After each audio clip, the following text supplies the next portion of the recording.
Welcome back. It's now time to, switch our attention to the issues around the aviation sector. It's quite a critical sector. It's the safest means of transportation, the operators have always said, given the number of casualty and fatalities when it comes to crashes compared to road and other forms of transportation. But we've seen so many things happening in the world recently, from what happened on that plane heading to South Korea in Seoul, what happened in D.C., with that mid-air collision, and not too long after that we saw what happened as well in another city in America, and then coming back home. The latest one has to do with the United Airlines having to return back to Nigeria because of the incident. They had to dip 3 times as they were heading to the U.S., had to come back to Nigeria, and it was a very scary situation. We can go on and on. We have some form of a list that captured the fact that in 2023 and 2024 alone, apiece, maybe about 5 to 6 air-related incident crashes or something blowing up. So you can see the list there. May 7, 2023, Max Airline losing some tires during landing. August the 1st, 2023, aircraft crashes in our background here in Lagos. Another one, Aero aircraft crash lands in Ibadan sometime in November 2023. So we can go on and on with the list. We also have a list. So we're going to be showing this list as we have the conversation from 2023 to 2024. And that will lead me to my very first question with our guest. Joining us on the program is the Director General, Nigeria Safety Investigation Bureau, Captain Alex Badeh.Jr. Captain, thank you so much for coming on the program. Thank you for having me, Patrick. Captain, let's begin with a bit of, would I say, confidence building, because we just reeled out 2 years apiece where we have about incidents that we could count up to more than 10. If you add 2025, just slightly above that. So the first natural question I want to find out from you, as somebody who investigates all of this, the airspace of Nigeria, is it safe? Yes, I can confidently say our airspace is safe. With all of these numbers that we're seeing and what is going on in the world, do you feel it's safe? Yes, it's safe. I can see how it could be disconcerting with the increase in or uptick in incidents. And unfortunately, it just so happened that, between December and now, there's just been a rash of crashes. When it rains, it pours, they say. But I'm still confident that aviation and our airspace in Nigeria, by and large, is fairly safe. As you've seen, with all the incidents we've had here, there's been no major loss of life, barring the helicopter crash in Bunny last year. We aim for 0 fatalities, or we aim to get to our destination safely, but occasionally these things happen. I'm not going to sugarcoat it here and say there aren't slight issues. There are issues here with the human factors and all that, but inherently, our aviation industry is safe, and aviation around the world, by and large, is safe. So, Captain, before my colleagues come in, so what's your assessment of safety or safe aviation sector? Is it because there are no incidents of casualties or fatalities, or minimal casualties and fatalities, or what exactly is the parameter to measure the safety of our airspace? How do you measure that as a professional? I would use statistics. It's more statistics than anything. You look at the number of people flying all around the world, the number of airplanes in the air at any given time, and you correlate that with the amount of crashes, or incidents, or fatalities. You would see, compared to the roads or maritime or even rail, is inherently safer, because how many people do the trains carry in Nigeria vis-a-vis their accidents and incidents? Whereas with aviation, each airplane on average seats about 80 people, and you have at least 5 between Abuja and Lagos any given hour. 8 times 5, that's 400. So in a day, I don't have the data, but if you look at the passenger traffic, I can look that up here in a second, just to show you how many passengers have traveled between Abuja and Lagos, say in January, if you give me a couple of minutes here. So while you do that, Captain, I wonder if it will also be time for you to reflect on some of the reasons that have been adduced to these avoided mishaps, but all at the same time concerning aborted takeoff. For Max Air in 2023, the takeoff was aborted due to high exhaust gas temperature. Another flight belonging to Max Air returned due to cockpit overheat indication. For Allied aircraft, there were concerns about landing gear. So the question is, which is being asked, by the way, by aviation experts, is why the NCA, not if now, is being proactive rather than reactive in ensuring that all of the safety, economic, mechanical audits are done before these airlines, the aircraft belonging to these airlines, operate in our airspace. I think the NCA is being fairly proactive. They need to be. That's their job as the regulator, and they've been proactive over the years. Now, of course, some things do slip through the cracks, and there is a strain on the Nigerian aviation industry by and large, just because of the exchange rates. Aviation is a very capital-intensive business, and it's dollar-denominated. Of course, you've seen the economy in Nigeria, and we're a naira-denominated economy. We are a net importer of almost everything when it comes to aviation. So the operators are seeing some strain, but if you've been paying attention, in the past year, the Minister of Aviation and Aerospace Development has been a champion for the Nigerian aviation industry, and he's struck some deals and made headway in providing more airplanes and parts to the Nigerian operators, and we're hoping this year we will see newer airplanes here. But like I said, the regulators, the NCA, they're being very proactive.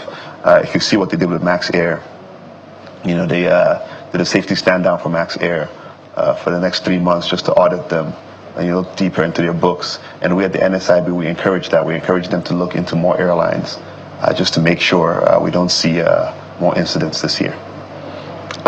Maybe specifically speaking now, the aviation industry, it's not like the vehicle industry, for example, for car owners, they conduct their usual maintenance, the oil change, and we know how much it costs. You could do your maintenance for less than 100,000 naira, right? But for the aviation industry, for airplanes, it costs way more. The C checks and the rest, and talking dollars. So I'd like you to also speak to us about how well the airlines are faring, how well they're able to keep up with these obligations in the very challenging economic space. How much a dollar goes for now.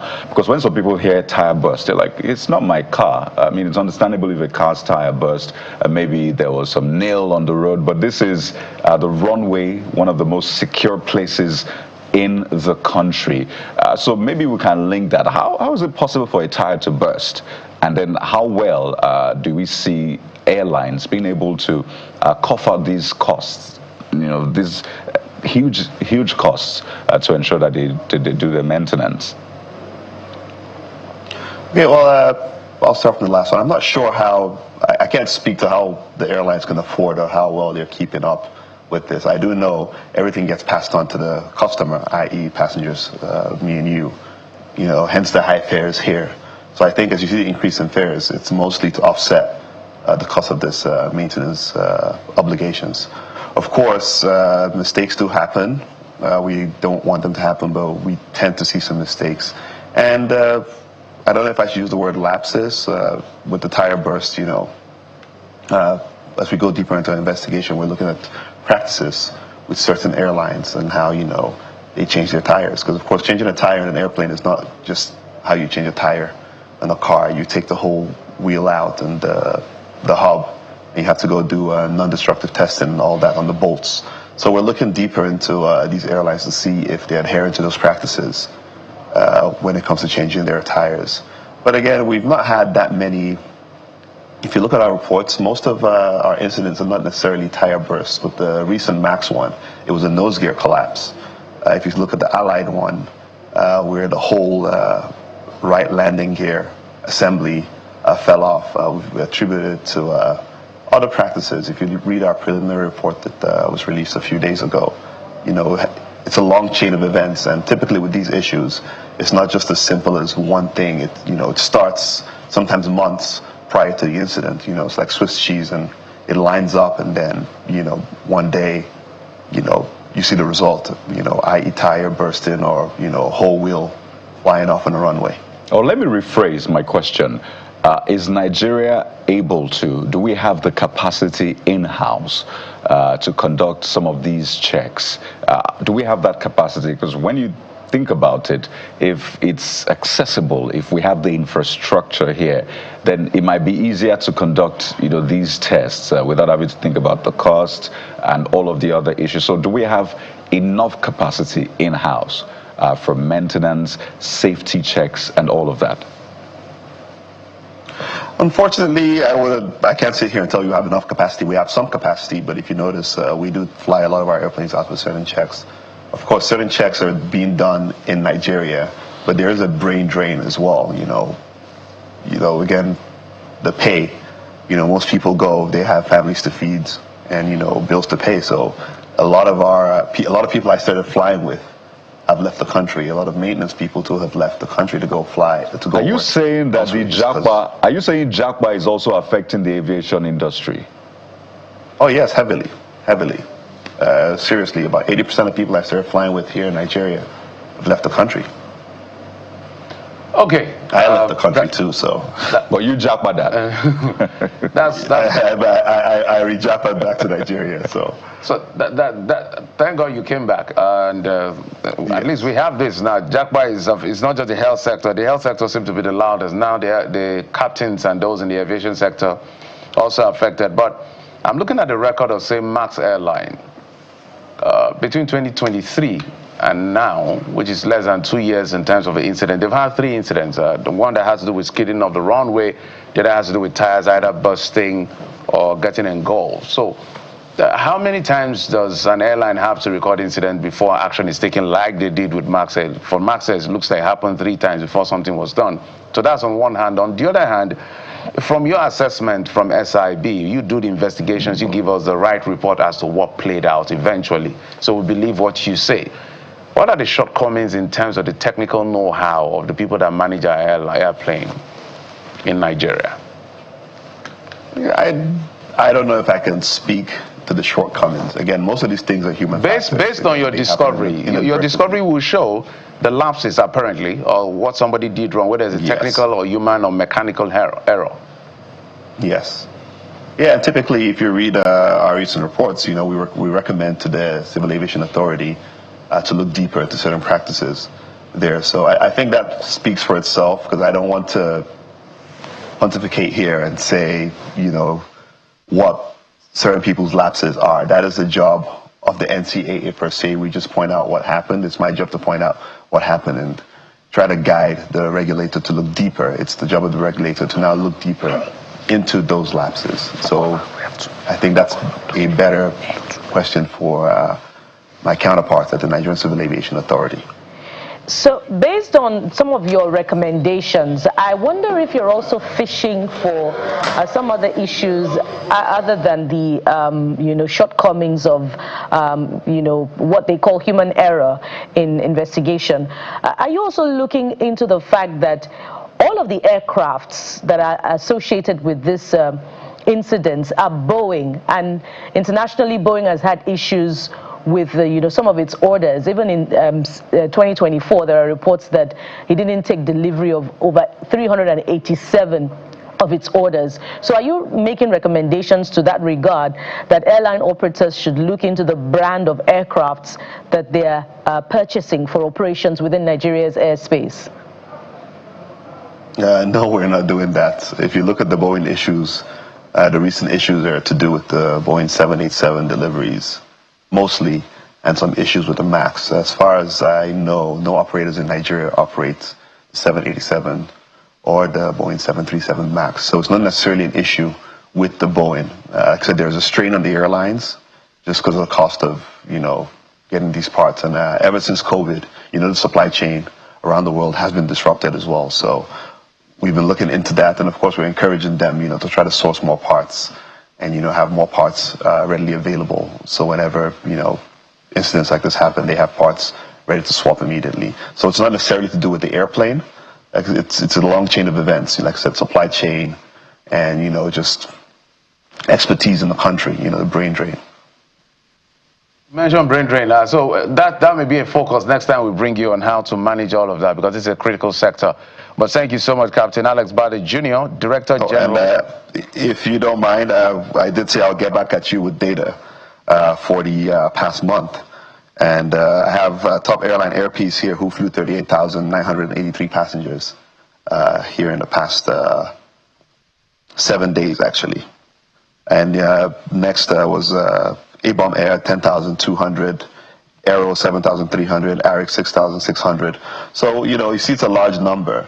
And, I mean, we know January, or the past early in this year's slow month. But if you look at this, 79,000 passengers in 7 days. You multiply that by 4. It's shy of 80. So 80 by 4 is, 320,000 passengers a month.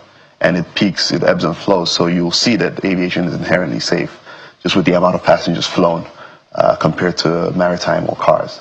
So I hope that answers your first question about the safety of aviation in Nigeria. Well, it went a long way. I don't know whether it answered it perfectly, but at least you gave us data. We can only rely on data, Captain Alex Badeh. Data is key. You can't dispute data. Yes. But we hope our airlines continue to remain safe. That's why we're having this conversation. We'll continue to encourage them and try to put publicize our reports. Again, we encourage them to look at our safety recommendations and implement them. That's the only way to improve safety in the Nigerian aviation industry. And of course, inspire confidence in our passengers as well. So we encourage the regulators and the operators to look into those safety recommendations that the NSIB has put out. I mean, in the past 4 years, we've put out numerous safety recommendations, and sadly, only a handful have been implemented. So we encourage operators and regulators to look into that as well.